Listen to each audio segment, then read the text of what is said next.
I'm at the age where a lot of high school and college friends are at the point in their careers where they're looking for a major pivot, and a few have seriously considered getting into real estate. They got the people skills, the drive, the passion for helping others, but as you can imagine, the hardest part is often finding the best way to get started. And that's where RealtorsRealEstateSchool.com can be a game changer. Realtors Real Estate School has the 50 years of know-how, the networking and resources to help you get started. Visit now for a free consultation. Again, that's RealtorsRealEstateSchool.com. You remember that amazing little cafe you discovered last summer, or that perfect hiking spot you heard about? Well, with the Overlook mobile app, you can create personal lists of places you've been, want to go, and always see everything on a map. Share your favorite hidden gems with friends and family. Or, keep your secret spots private for you. The best part, no ads cluttering your list and no one selling your interests or travel data. All you gotta do is download the free app at overlookmaps.com and check out overlookmaps.com/Chicago to see some of our personal favorite CityCast lists on a map and in your pocket. Overlookmaps.com. Collect and share the places that matter to you.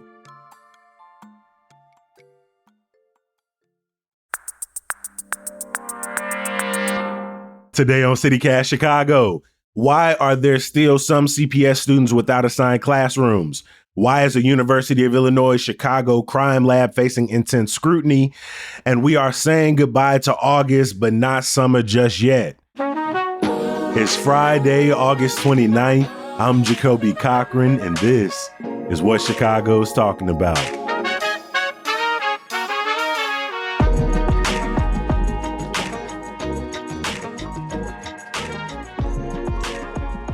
I'm joined today by some good friends of the podcast from Chalk Beach, Chicago, education reporter Sammy Smiley. Welcome back to the building, my friend. Thanks for having me back. Also joining us today, senior reporter from Injustice Watch, Maya Dugmasova. Maya, welcome back to the podcast. I'd love to be back.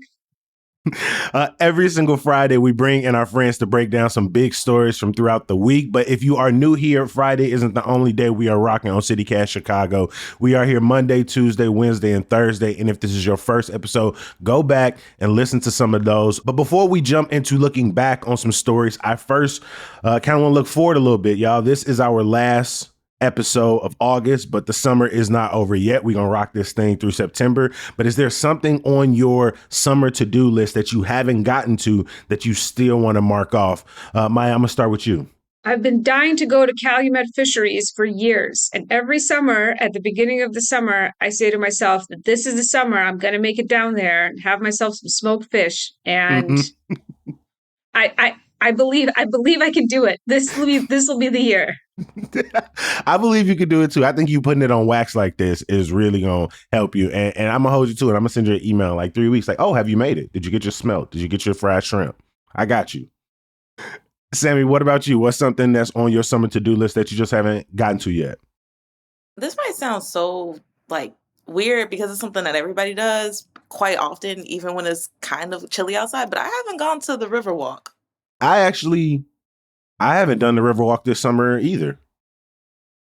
I haven't seen Art on the Mark since probably earlier this year, maybe.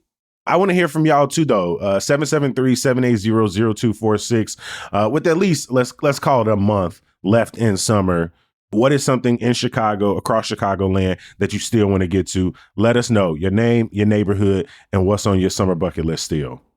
Jumping into this week, Sammy, a story straight off of your beat. Chicago has yet to place about 200 students with disabilities in classrooms. It's the second week of school. What's going on here? Yeah, so just to kind of preface this conversation this happens every year. This is just my first time being able to nail it down as a story, but this is something I have seen parents who have children with disabilities say, like, hey, it's past the first week of school, my child still hasn't found a placement yet. I don't know what school building they're supposed to be reporting to, who's their teacher, things like that. And so I got lucky this time with a parent and special education advocate who sent me a letter from the district to parents, and it was sent out Friday, August 15th, that basically said there's not enough seats available. And I went to CPS and it was like, Okay, we saw this letter from you all. What's going on? And they told us, yeah, about 200 students who are looking for cluster classroom placements. And cluster classrooms are only for students with disabilities. They are pretty small in size. They could be about 10 to 13 students. They're add additional hands-on support for students. And the district has expanded those classrooms, but they're still struggling to place kids in those classrooms right now. According to your report, CPS serves about 54,000 students with different physical and learning capabilities. It's about 16% of the student population, and around 8,300 students are supposed to be in these cluster programs this year. I understand that 200 may be a small percentage of that larger, but when you talk to families, what does that feel like for them? This anxiety that either they're having to deal with this year over year, or they may have to deal with this where they're having to plan around not knowing where their students are going to be during the day.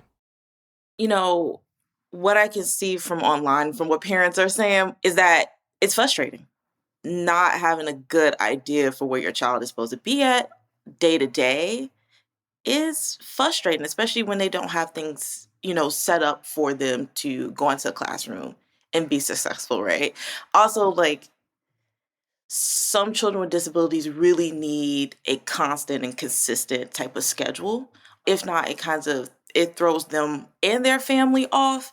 And so it's hard for some children to really adjust when you abruptly change things. And it is weird that the district, in my point of view, haven't really figured this out. I know they said to us that it's really difficult for them to determine how many students would need seat classroom placements because the number changes every year, and they try to do historical trends, but it's not really working in their favor. And then there's budget constraints. And also parents might say to them hey, yo, I live here in this neighborhood and I gotta take my kid an hour north to get them into a classroom. Be serious. We need to talk about another placement, right? So placements have to change and things like that. So hopefully they'll straighten this stuff out hopefully within September, that it doesn't go longer than a couple weeks, but it is kind of frustrating. Yeah, I'm curious what happens to those students while they are waiting for their placement? Like, what has their day to day been like these last couple of weeks? I would really love for a parent to reach out to us and tell us exactly what they're going through. They can still go to their neighborhood school and they can talk to that IEP team, see if they can get some help until we are able to place them in a classroom. But I do feel like a parent might also say well, what's the point of that if it's not where they're going to be at the entire year? Why get them accustomed or acclimated to a school and teachers who won't be working with them the whole time, but So they're just staying home in lieu of having a school. that's what some advocates have told me before. Just people just decided well, stay home till they have that placement. It's something I'm concerned about, especially that and transportation, right, for students with disabilities. Yeah, you've been reporting on that for years at this point, that some students and some parents are looking at delays, 90-minute rides, having to seek alternatives for transportation. You just mentioned earlier, parents getting assigned to cluster programs, an hour away from where they live. I mean, if a student with an individualized education program doesn't receive a placement in the first 2 weeks, what kind of recourse is available to parents?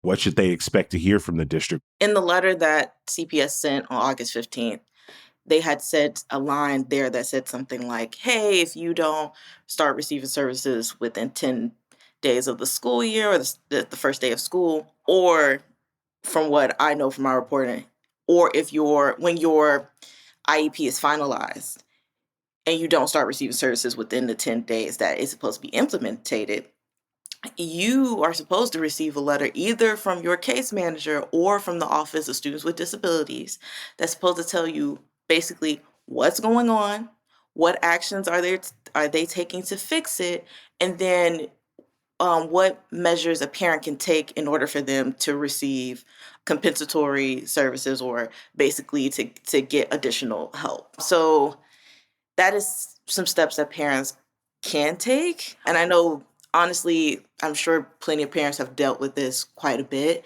already, that they kind of know, I got to start making some phone calls and sending some emails. And always, something that the legal advocate groups and, parent advocate groups have always told me is, please keep a documentation of every email you get from the district, every letter, and making sure you have your IEP ready so you can go in and defend yourself and your child. It's always important to have that documentation so people can say, well, we did do this. And you also keep a calendar that says, yeah, you made these phone calls at this time too. I mean, this is just one of the many challenges the district is facing at this time that parents, students, school leaders, and teachers are trying to navigate. At the time of us recording this conversation, we're expecting the school board to take up a vote on CPS's budget. This soap opera has gone on for a very long time. Very long time. It's cost people jobs. It's led to multiple school boards. It's led to some tension on the school board between CPS and City Hall, the Chicago Teachers Union. And what you should be concerned about is like how this is going to impact our kiddos. Again, the reason why, the first story we talked about these placements, one of the reasons that CPS says that they're struggling to find placements or to predict how to place students is because of the budget challenges. And so that piece of it, what kids are going through on a day-to-day, what resources their teachers are able to get, like the budget isn't just a bunch of numbers up top. It has impacts on people on the ground. And kids really need support. We are going to cover the result of the school board vote. You can get it. Make sure you subscribe to our daily newsletter, Hey Chicago. If you're not, head over to chicago.citycast.fm and knock that out. And also head to our show notes where we're going to drop links to both Sammy and Rima's reporting over at Chalk Beach, Chicago.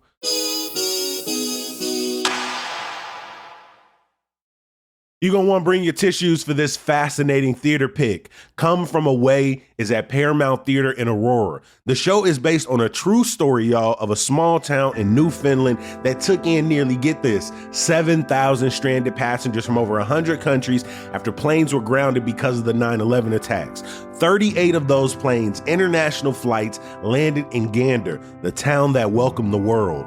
Nominated for 7 Tony Awards, including Best Musical and Best Original Score, the Chicago area premiere offers a simple message that kindness can and should reach across all borders. Experience the small town generosity. Come From Away runs August 20th through October 12th in downtown Aurora. Don't wait. Get your tickets today at ParamountAurora.com. So the North Shore Center for the Performing Arts got a bunch of comedy acts coming through this month, and I think the team has coined the perfect tongue twister log line for it. Y'all ready? Skokie Seriously Side Split in September. Go on, say that 3 times fast because they've got 3 shows you don't want to miss. On September the 6th, they got the legend Caroline Rhea in the building. Well, she a legend to me because I remember her as Aunt Hilda from Sabrina the Teenage Witch.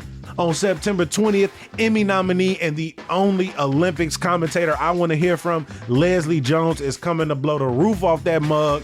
Then on September 27th, Paula Poundstone is closing out the month, bringing that same razor sharp wit that she does to Wait, Wait, Don't Tell Me. Get tickets at Ticketmaster.com for the best deals and most reliable pricing, or stop by the North Shore Center box office in Skokie, open Tuesday through Saturday, 11 to 5, and Sundays 2 hours before showtime. Maya, I also appreciate you writing this huge investigation into a UIC crime lab.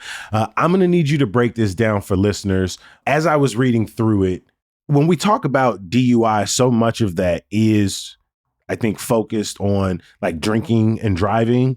But this story really looks at prosecutions centered around people who were allegedly driving while high off smoking weed. And the relationship to those convictions in this crime lab are pretty clear. Yeah, so definitely DUIs as a topic this is mostly a world related to alcohol. So there are about 20,000 or so DUI arrests in the state of Illinois every year. And the vast majority of them are drinking and driving type of allegations. This story is about DUI cannabis. And the investigation that I undertook over the course of several months was focused on this forensic toxicology lab housed inside UIC in their pharmacy school, where the lab was basically providing unique testing services to law enforcement who were doing DUI cannabis investigations. So toxicology is the analysis of body fluids for, intoxicating compounds. So once the state decriminalized marijuana back in 2016, they also changed the DUI statute to create a legal limit, something similar. They wanted something similar to like the 0.08 blood alcohol content for cannabis. So even though there's not much scientific support for the legal limit being what it is, we got the legal limit that at the time existed in other states, which was 5 nanograms of THC or more per milliliter of blood, or 10 nanograms or more for other bodily fluids. But the state law did not say what those other bodily fluids were. It just said other bodily fluids.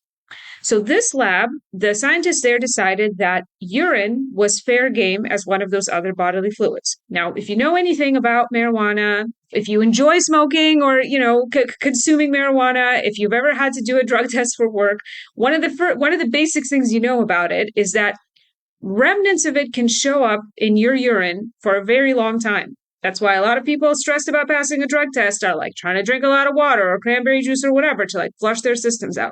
When you smoke, the thing that gets you high, the THC, it enters your bloodstream and then, it goes to your brain, it gets you high, goes to your liver. And in order to get it out of your body, in order to pee it out, the drug THC actually has to be chemically changed.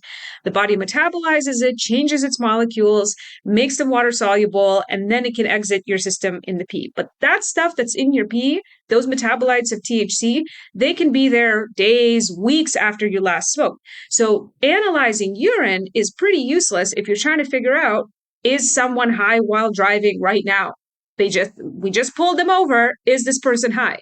There's two ways of being guilty of DUI or being charged with DUI. Like on the one hand, you can be clearly showing signs of impairment. You can't walk the line, you can't pass the field sobriety test, you are slurring, like you're visibly impaired. And so in that scenario, you can be charged and convicted of a DUI just based on how you're behaving at the scene, regardless of what's in your blood or other bodily fluids. But if you are not showing signs of impairment, but the cops still suspect that you are impaired, then they need that toxicological analysis of your body fluids.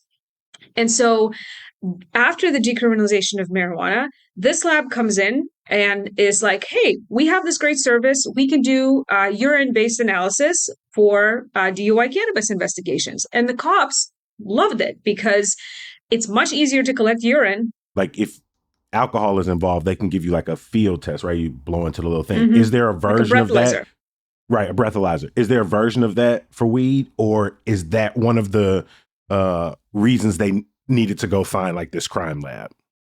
There's no breathalyzer for weed. And so when you're suspected of being high, and if you're not showing signs of impairment, they need to do a blood test. Basically, that's the way to tell. If you collect the blood within 2 hours of being pulled over, and you can tell something meaningful about whether or not a person is intoxicated based on the blood. So the urine, again, it's not as easy as a breathalyzer. You have to take people back to the station, collect their urine sample, but it's still much easier than blood, which has to be drawn by a certified phlebotomist. So this lab assured their clients, and they worked with law enforcement in 17 counties around the state, dozens and dozens of police departments, that they have this valid method of identifying someone is, over the legal limit for THC from the urine. Now, one more complicating factor is that, as we discussed, THC does not show up in urine. Its metabolites do. So what the lab had to do is actually perform some chemistry on the urine convert the metabolites of THC in urine back into the drug, and then count that and say this is where the person was in terms of, being over the legal limit. Seems So like a lot of extra steps for a method that is already questionable, given, like, as you've established, how long this can show up in your system. yeah, but their capacity to do this and to go to court and testify about the validity of this analysis and tell prosecutors, yep, we got your lab report here. This person is over the legal limit. All of this is made possible by the fact that, like, the court system is not populated by scientists, cops, prosecutors, defense attorneys, judges, defendants themselves, people charged with crimes. They have no idea what any of this stuff means. Like, when the UIC crime lab analysis show up in court, how are public defenders, judges, defendants, how are they responding to these testimonies and this sort of scientific breakdown? So, I mean, for years and years, we don't know how many people were convicted based on this lab's analysis, or in how many convictions, did the lab reports that they produced contribute to the conviction or result in enhanced sentences. We do know that between 2016 and 2024, this lab issued more than 2,200 reports where they had analyzed people's body fluids for cannabinoids. That's either blood or urine. And for years and years, the senior analyst from the lab was going to court, testifying about how, yes, this is what we found, and explaining the science that she did, and kind of with layman's analogies that really most people are not in a position to say, whether or not they're valid. And it was really this one defense attorney in DuPage County, in the public defender's office in DuPage County, that in 2018 kind of started to feel like something was off here. It was his first time dealing with this lab, talking to this analyst, and what she was telling him about his client's urine just like didn't make sense to him. He didn't understand, is this guy guilty or not? Because the guy passed all the field sobriety tests. He was a guy from the south side of Chicago, was driving home from Joliet after seeing his brother's concert, got pulled over for speeding, going like 17 miles over the limit. The cops suspected he was high. They saw half a blunt in his cup holder. They, took him out. He did fine on the field sobriety test. Most of them he passed fine. They still suspected him, took him back to the station, got his urine, sent it to the lab. When his public defender got that lab report, he didn't understand what it meant. Toxicologist Jennifer Bash, the senior analyst at UIC, public defender Kevin McMahon, and 32-year-old DeJuan Thompson, the individual who was pulled over and suspected of driving under the influence. Yeah. So Kevin McMahon, after having these conversations with Jennifer Bash, still couldn't understand whether his client was guilty or not, and whether he should advise him to plead, which, again, most DUIs are misdemeanor cases that people plead and try to move on with their lives. So he then took that lab report and showed it to a forensic toxicologist at a different crime lab, who in 20 minutes explained to him what it meant, and that no, this doesn't say anything about whether your client was over the legal limit, because this is a urine analysis. With that information in mind, Kevin McMahon was feeling confident that he wasn't going to plead this out. He was taking it to trial and he was going to try to fight it. And he lost the case because in the courtroom, the judge, who said on the record, on the transcript, I stunk at math and I stunk at science, and that's why I became a lawyer. He believed what she was saying. He found her to be credible, and DeJuan Thompson was convicted, and it would take like 6 years before he was exonerated. The story gets into all that it took and all the efforts that it took, starting with that one lawyer in the DuPage County Public Defender's Office to kind of unravel this lab. And the urine testing was only one of the problems at the lab. Since your investigation and over this 6-year span, as McMahon and Thompson were kind of working towards his exoneration, were there other people who brought challenges against the lab? So there were other scientists in the state, other forensic toxicologists that understood what this lab was doing and knew that it was wrong and unethical.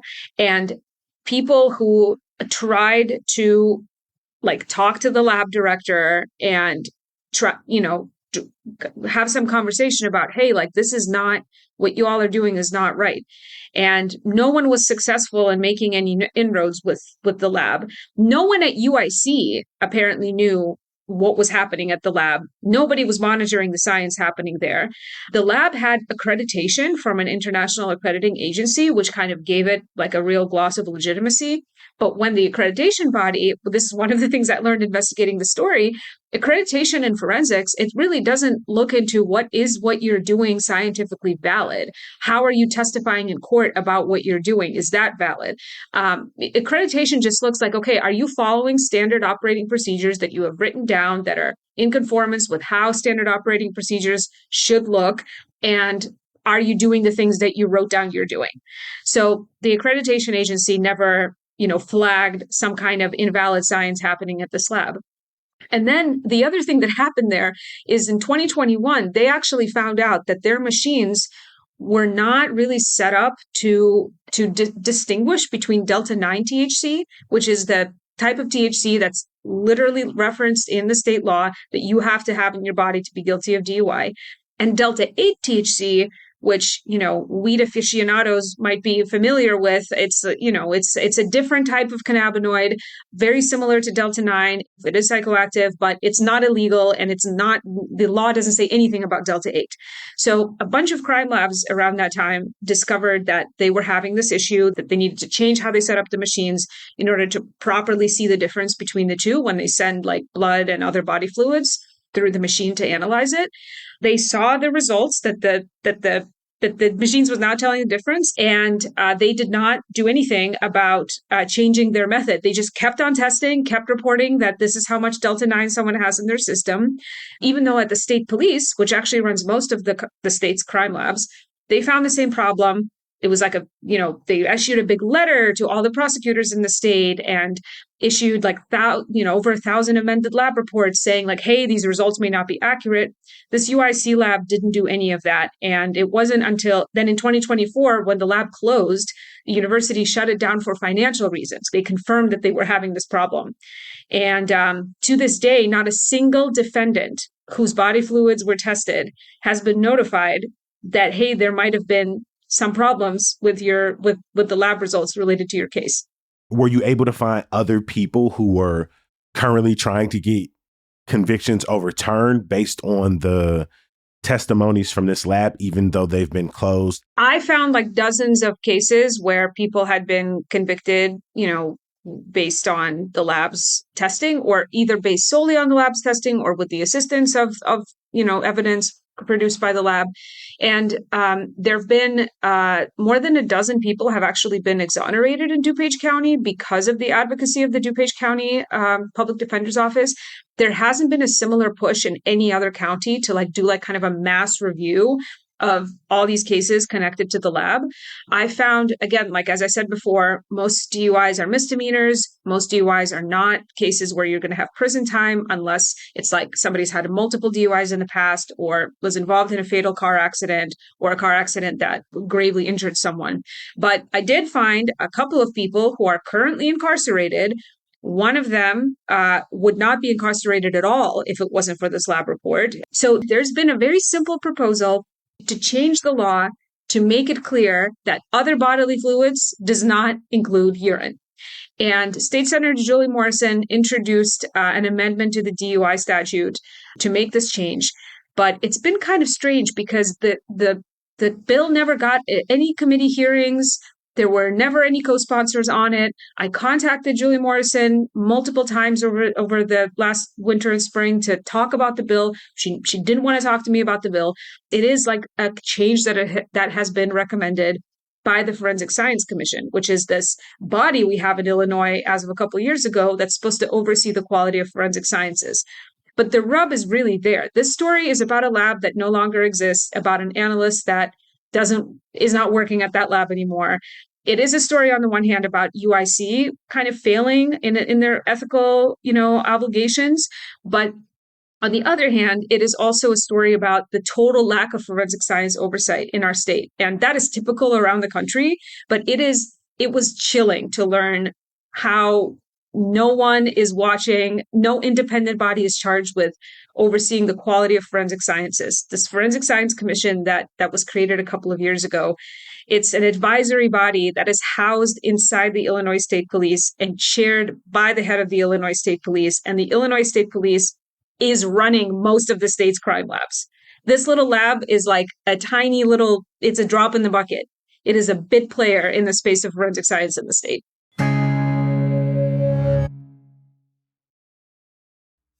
All right, is it just me or is the weather already starting to turn? And I ain't just talking about them thunderstorms. It's definitely cooler than the last time I told you about Window Nation's most popular deal, which means you shouldn't wait to take advantage. This month, get 50% off all window styles. You heard me correctly, half off. And August ends this week, so seriously, go ahead and do it now. You can replace your old windows with custom-built, high-quality new ones that'll protect your home year-round. Installment only takes a day or less. Plus, Window Nation offers a lifetime warranty on all their windows, so you can rest protected. Seriously, if this has been on your to-do list the last couple weeks or months, go ahead and knock it out now. Schedule your fast free estimate with Window Nation. Call 866-90-NATION or head to windownation.com.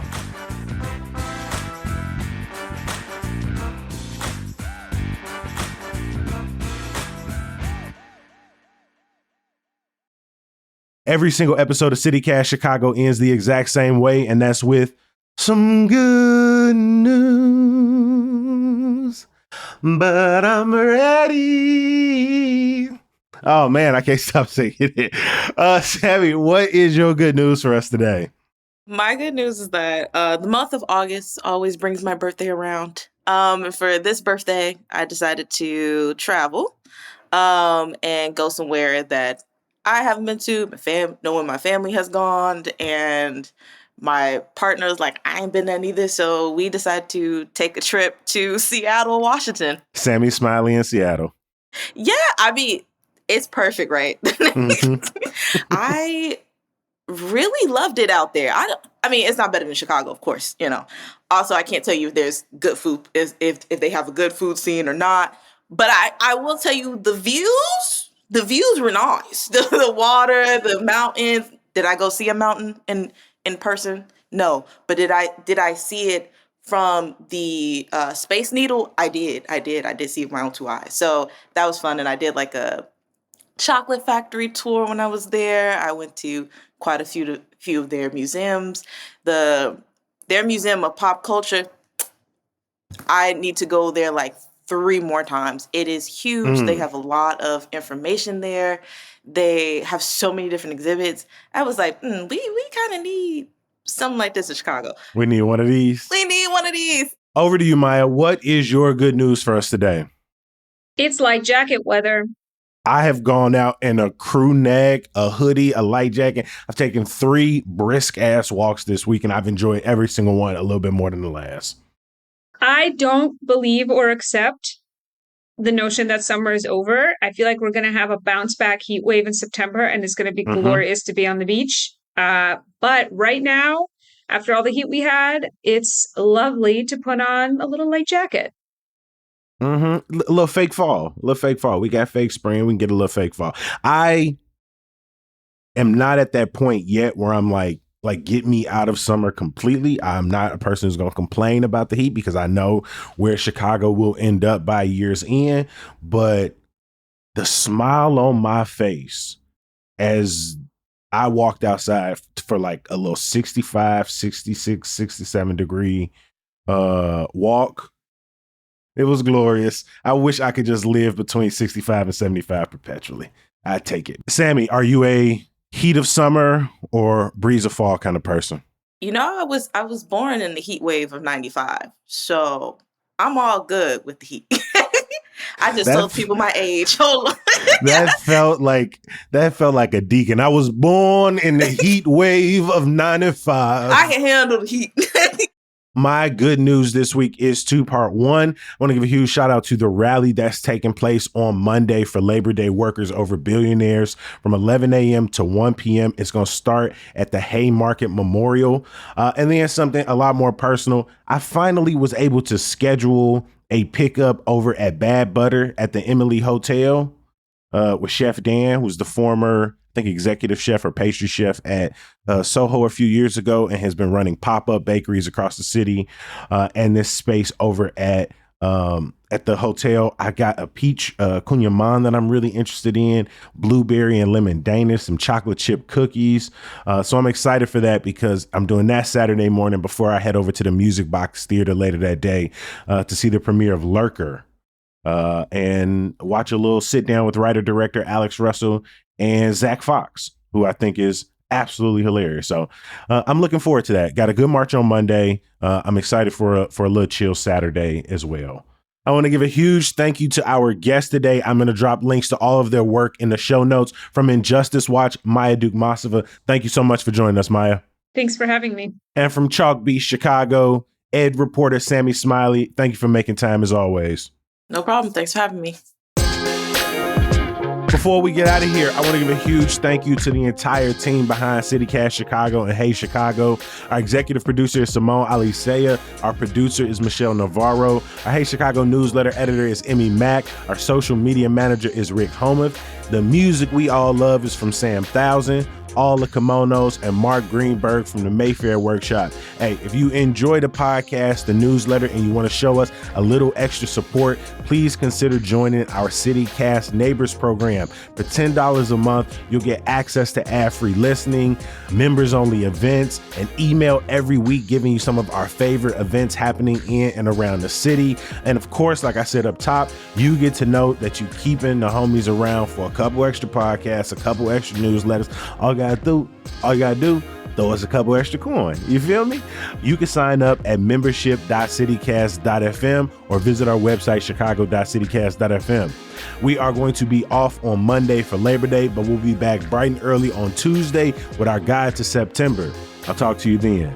Peace.